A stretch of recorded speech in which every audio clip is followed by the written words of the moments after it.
வணக்கம். சற்று முன் கிடைக்கப்பெற்ற மிக மிக முக்கியமான செய்தி ஒன்று வெளியாகியுள்ளது. அதிமுகவில் வெடித்த கலவரம் ஒட்டுமொத்தமாக எடப்பாடியை எதிர்த்த நிர்வாகிகள், முன்னாள் அமைச்சர்கள், திராவிட முன்னேற்ற கழகத்திடம் மீண்டும் அதிமுக தோல்வியை தழுவக்கூடிய வகையில்தான் அதிமுகவின் செயல்பாடுகள் தற்பொழுது நடைபெற்று கொண்டிருக்கிறது.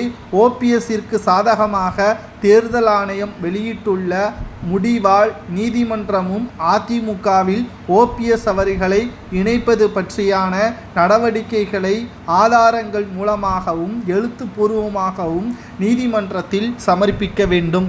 அவரை எதற்காக கட்சியிலிருந்து நீக்கினீர்கள் என்ற ஆதாரத்துடன் எழுத்துப்பூர்வமாக நீதிமன்றத்தில் கூறினால் மட்டும்தான் ஓபிஎஸ் அவர்களை கட்சியிலிருந்து நீக்கப்பட்டது உறுதி செய்யப்படும். ஆனால் தற்பொழுது எடப்பாடி வாய் வார்த்தையாகத்தான் கூறுகிறாரே தவிர திமுகவின் பி டீமாக ஓபிஎஸ் அவர்கள் இருக்கிறார் என்பதற்கு ஆதாரங்கள் இல்லை. இதனால் எதற்காக ஓபிஎஸ் அவர்களை குற்றம் சாட்டினீர்கள் என்று எடப்பாடிக்கு எதிராகவே தற்பொழுது நிர்வாகிகள் கேள்விகளை கேட்க ஆரம்பித்து விட்டார்கள். இதனால் ஓபிஎஸ்ஸிற்கு சாதகமாக களம் மாறிக்கொண்டு இருக்கிறது. இதனால் ஓபிஎஸ் அவர்கள் மீண்டும் அதிமுகவில் பெரும் ஆதரவுடன் இணைவதற்கான ஏற்பாடுகளும் அதற்கு சாதகமான சூழல்களும் உருவாகி கொண்டிருக்கிறது.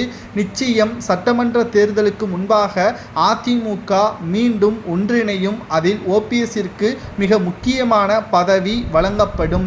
அதில் துளி அளவு கூட சந்தேகம் கிடையாது என்பதற்கேற்ப தற்பொழுது செய்திகளையும் நம்மால் பார்க்க முடிகிறது.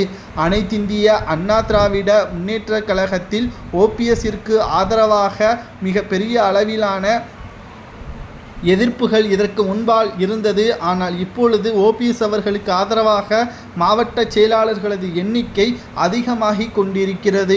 இதற்கு மிக மிக முக்கியமான காரணமே ஓபிஎஸ் அவர்கள் மூலமாக தொண்டர்கள் ஒற்றுமையாக செயல்படுவார்கள், ஓட்டுகள் சதவீதம் உயரும், பிரிவினைகள் இல்லாமல் வேட்பாளர்களை ஆதரிக்கக்கூடிய வகையில் அதிமுகவின் ஒட்டுமொத்த தொண்டர்களும் செயல்படுவார்கள். இது அதிமுகவின் வெற்றிக்கு வழிவகுக்கும் என்றும் திமுகவின் எதிராக அதிமுகவின் மாவட்ட செயலாளர்களும் அவைத்தலைவரிடம் தமிழ்மகன் உசேன் அவர்களிடம் திமுகவிற்கு எதிராக கிளர்ச்சி செய்ய வேண்டும் என்றால் தொண்டர்கள் அனைவரும் ஒற்றுமையாக இருக்க வேண்டும், திமுகவின் திட்டங்களை எதிர்த்து மக்களிடம் சொல்வதை ஒற்றுமையுடன் அதிமுக உருவாக வேண்டும், அதற்கு ஓபிஎஸ் இணைய வேண்டும்.